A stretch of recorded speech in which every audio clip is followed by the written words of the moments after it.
예수께서 빌립보 가이사랴 지방에 이르러 제자들에게 물어 이르시되 사람들이 인자를 누구라 하느냐. 이르되 더러는 세례 요한, 더러는 엘리야, 어떤 이는 예레미야나 선지자 중에 하나라 하나이다. 이르시되 너희는 나를 누구라 하느냐. 시몬 베드로가 대답하여 이르되 주는 그리스도시요 살아계신 하나님의 아들이시니이다. 예수께서 대답하여 이르시되 바요나 시몬아 내가 복이 있도다. 이를 내게 알게 한 이는 혈육이 아니요 하늘에 계신 내 아버지시니라. 또 내가 내게 이르노니 너는 베드로라. 내가 이 반석 위에 내 교회를 세우리니 음부의 권세가 이기지 못하리라. 아멘. 사람은 관계적인 존재인 것 같습니다. 이 얘기가 뭐냐 하면 상대에 따라서 우리의 행동은 조금씩 달라지게 되는 것 같습니다.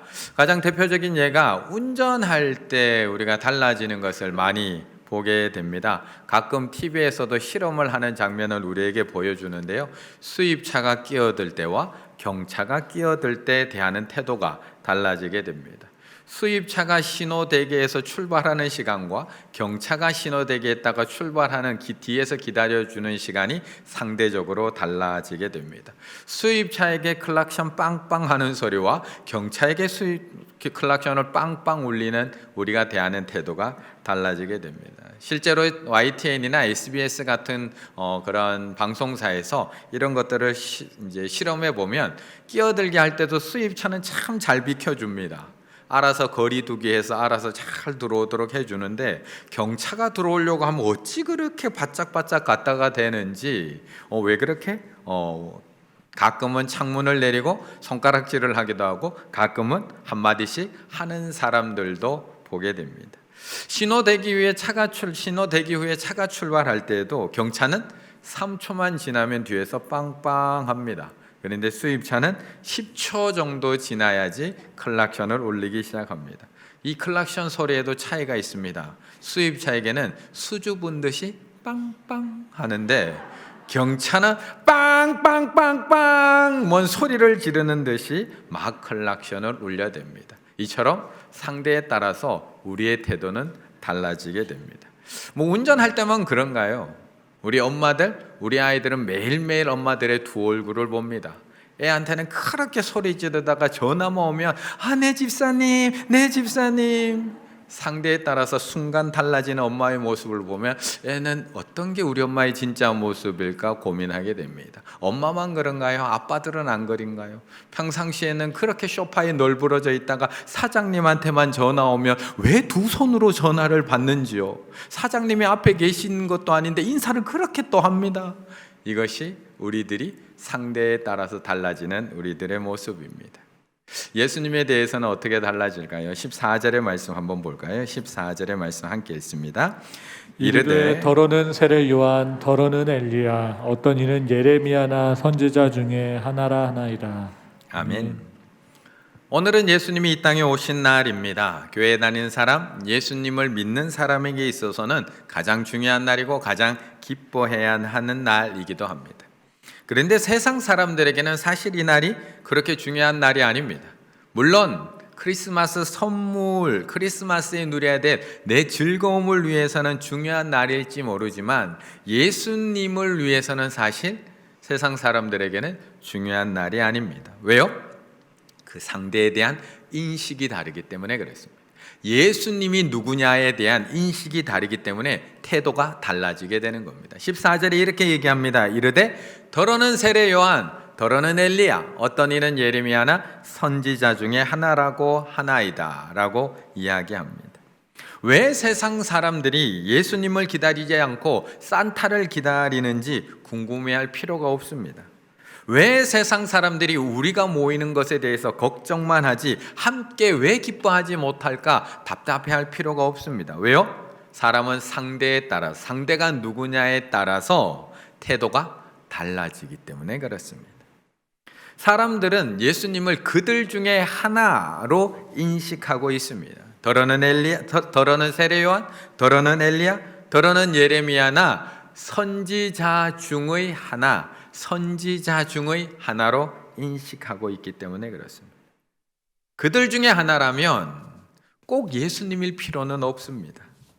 나에게 선물을 가져다 주는 산타가 더 나을 수도 있고요, 세례 요한이 더 나을 수도 있고 엘리야가 더 나을 수도 있습니다. 예수님 존재 자체를 부정하는 건 아닙니다. 이들도 인정합니다. 분명 예수님 좋은 분이라고 생각합니다. 도움을 주는 분이라고도 생각합니다. 때로는 우리 마음에 평안을 주는 분이라고도 인정합니다. 하지만 꼭 그분이어야 되는 것은 아닙니다. 언제든지 더 좋은 분이 나타나면 언제든지 바뀔 수도 있습니다. 예전에 베스트셀러에 올랐던 책 중에 디퍼런트라는 책이 있습니다. 이 디퍼런트라는 책의 부제, 그 밑에 붙어 있는 작은 글씨가 뭐냐 하면 넘버원을 넘어서 온리원으로 라는 부제가 붙어 있습니다. 넘버원은 언제든지 바뀔 수 있다는 겁니다. 1등을 두고 경쟁하기를 시작하면 언제든지 그 자리는 빼앗길 수도 있고 빼앗을 수도 있는 자리라는 겁니다. 그래서 우리에게 저 책에서는 넘버원, 서로 경쟁해서 1위 되려고 하지 말고 또 뺏기는 그 1위, 넘버원이 되려고 하지 말고 온리원, 아무도 넘볼 수 없는 오직 그것밖에 없는 그 존재가 되라고 이야기해 주는 책입니다. 세상 사람들에게 예수님은 그들 중에 하나입니다. 때로는 넘버원이 될 수도 있지만 언제든지 넘버2가 될 수도 있고 넘버3가 될 수도 있고 순위 밖으로 밀려날 수도 있습니다. 지금이야 예수님이 제일 좋습니다. 하지만 그들 중에 한 분인 예수님은, 내가 그들 중에 한 분인 예수님을 사랑하고 있다면 언제든지 여자친구에게 순위를 빼앗길 수도 있습니다. 매년 좋은 선물을 가져다 주는 산타에게 언제든지 1등의 자리 내줄 수 있습니다. 그래서 예수님은 우리에게 묻고 있는 겁니다. 사람들은 나를 많은 선지자 중에 한 명이라고 생각하는데 다른 사람들 말고 너희는 나를 누구라고 하느냐? 라고 우리에게 묻고 있습니다. 나를 구주로 고백하는 너희들, 나를 왕으로 고백하는 너희들은 그럼 나를 누구라고 이야기하느냐고 묻습니다. 15절의 말씀 함께 읽습니다. 15절입니다. 이르시되 너희는 나를 누구라 하느냐. 아멘.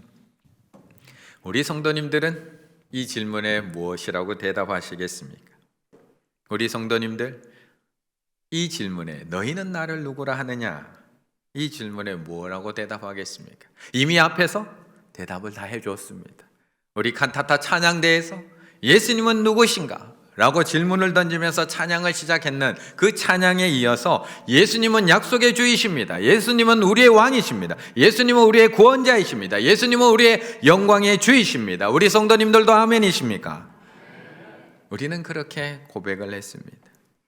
우리 성도님들에게도 예수님은 약속의 주이시고 우리 찬양대에게 예수님은 왕이시고 구원자시고 영광의 주라고 우리는 고백을 했습니다. 사실 우리 찬양대가 이 칸타타를 준비하는데 결코 쉽지가 않았습니다. 2달이 넘는 기간 이 칸타타를 열심히 준비해 왔습니다. 코로나 기간에 연습한다는 거 별도로 모일 수도 없는데 그 모일 때마다 짬짬이 연습을 한다는 게 결코 쉬운 일이 아닙니다. 따로 시간을 낼 수도 없어서, 또한 마음껏 취식할 수 없어서 정말 조심조심 안전하게 연습을 지금까지 해왔는데, 거기다가 지난 화요일 수요일에는 칸타타가 취소될 뻔한 위기까지 경험하게 됩니다. 하지만 그럼에도 끝까지 이렇게 찬양하려고 하는 이유가 뭘까요? 이렇게 앞에 선다고 해도 이렇게 추운 겨울날 이렇게 추운 겨울날 출연료를 주는 것도 아닌데, 오디션 프로그램도 아닌데 이렇게 하나님 앞에 찬양을 올려드리려고 하는 이유가 무엇일까요? 우리는 그분이 누구인지를 알고 있기 때문에 그렇습니다. 우리는 그분이 그들 중에 한 분이 아니라 온리원, 주는 그리스도시요 살아계신 하나님의 아들이라는 것을 알고 있고 믿고 있고 고백하는 사람들이기 때문에 그렇습니다. 예수님이 그들 중에 한 분이라면 굳이 이렇게 할 필요 없습니다. 예수님이 그들 중에 한 분이라면 날씨 좋을 때 오신 사람 찬양하면 됩니다. 예수님이 그들 중에 한 분이라면 상황 좋을 때, 코로나 끝났을 때 그분들 찬양하면 됩니다. 굳이 이렇게 무리할 필요가 없습니다. 하지만 오늘 베드로가 정확하게 고백을 합니다. 주는 그리스도시요 시에이호 크리스토스, 당신은 그 그리스도이십니다. 원문을 정확하게 해석하면 당신은 그 그리스도입니다. 구약에서 약속하신 그 예수 그리스도, 성경에서 선지자들이 그렇게 약속해 오던 왕 대신 예수 그 그리스도, 그 그리스도임을 고백하고 있는 겁니다. 그리고 이어서 나오는 살아계신 하나님의 아들이라는 것도 살아계신 하나님의 그 아들이십니다라고 고백하고 있는 겁니다. 그 그리스도, 그 아들. 오직 예수 그리스도만이 우리의 구원자 되시고 살아계신 하나님의 아들 되시기에 우리는 어떠한 상황 속에서도 찬양 드릴 수밖에 없습니다. 어떠한 상황 속에서도 예배 드릴 수밖에 없고 오직 예수 그리스도만이 이 상황 속에서 우리를 건지실 분이기 때문에 오직 예수 그리스도께만 찬양과 경배를 올려드릴 수밖에 없는 것입니다. 그런데 오늘 본문에서 참 재미있는 부분은 우리 예수님이 이 질문을 제자들에게 던지는 이 순간이 이렇게 성전에 다 모여 있는 제자들에게 질문을 던지고 있는 것이 아니라는 것입니다. 이렇게 잘 갖춰진 성전 안에서 질문을 던지고 있는 것이 아닙니다. 13절의 말씀을 함께 읽습니다. 13절입니다. 예수께서 빌립보 가이사랴 지방에 이르러 제자들에게 물어 이르시되 사람들이 인자를 누구라 하느냐. 아멘. 오늘 예수님은 제자들에게 질문을 던지고 있습니다. 제자들에게 물어 이르시되 사람들이 인자를 누구라 하느냐. 그런데 이 질문 앞에 이 질문을 던지는 장소가 어딘지를 한 번 더 정확하게 이야기해 주고 있습니다. 예수께서 빌립보 가이사랴 지방에 이르러. 원문을 정확하게 해석하면 예수께서 빌립보 가이사랴 지방에 도착하신 후에야 이 질문을 던지고 있습니다. 지금까지 사실 예수님과 제자들의 대화의 대부분은 길에서 이루어졌습니다. 예루살렘을 향해 내려가는 길에서 예수님께서는 질문하시고 제자들은 대답했습니다. 그 길에서 예수님이 가실 때 뒤에서 제자들끼리 누가 크냐 다투기도 하고 예수님께서 그들을 교훈하시기도 했습니다. 때로는 배에 올라서 때로는 산에서 교훈하시기도 했습니다. 그런데 이번 질문, 베드로의 신앙 고백으로 이어지는 이 중요한 질문은 이 도시에 도착한 후에 신중하게 주어지고 있는 질문이라는 겁니다. 그런데 그 도시의 이름이 가이사랴 빌립보. 이스라엘에서 그 가장 북단 갈릴리에서 무려 40km나 올라가야 되는 저 동그라미 안에 있는 가이사랴 빌립보에 도착하신 이후 예수님께서 제자들에게 질문을 던집니다. 구약 시대에는 저 도시가 무엇이었냐? 바알갓, 행운의 바알이라는 뜻을 가지고 있었던 도시. 그리스도인들이 저기를 지배하고 나서는 저기에다가 무엇이 생겼냐? 파네아스, 판이라고 하는 이방신, 상체는 사람이고 하체는 염소로 구성된 그 판이라고 하는 이상신전을 모셔놓은 도시가 바로 저 가이사랴 빌립보. 헤롯 대왕에게 이 땅을 준 황제가 아우구스투스였습니다. 헤롯은 그를 위해서 그 도시에다가 대리석으로 거대한 신전을 짓습니다. 그의 아들 분봉왕 빌립은 티베리우스 황제 때에 이 도시의 이름을 짓습니다. 가이사, 황제, 가이사랴, 그리고 자기의 이름 빌립, 가이사랴 빌립보, 황제의 도시의 이름을 짓습니다. 예수님은 이 가이사랴 빌립보까지 이 제자들을 굳이 북쪽까지 끌고 와서 거기에 도착하신 이후에 풍요의 신과 로마 황제의 신, 그 웅장한 두 신이 있는 이 도시까지 끌고 와서 그 단 한 번도 본 적이 없는 그 웅장한 신전 앞에서 예수님은 제자들에게 질문을 던지고 있는 겁니다. 수많은 이방인들이 그 신전 앞에서 복 받으려고 그렇게 무릎 꿇고 있는 그 상황 속에서 제자들에게 묻고 있는 겁니다. 사람들은 나를 누구라고 하느냐? 너희들은 나를 누구라고 하느냐? 우리가 교회 안에서는 정말 대답 잘합니다. 2부 때는 10시 예배 때는 우리 아이들이 열심히 하나님을 찬양하고 하나님 앞에 영광 돌렸습니다. 주는 그리스도시요 살아계신 하나님의 아들입니다. 이 예배를 통해서 얼마나 찬양하고 경배하는지 대답 잘하는지 모릅니다. 오늘도 우리 어른들도 하나님 앞에 예수님은 약속의 주이십니다. 예수님은 우리의 왕이십니다. 예수님은 우리의 구원자 되시고 예수님은 영광의 주가 되십니다. 얼마나 큰 소리로 찬양하고 영광 돌렸는지 모릅니다.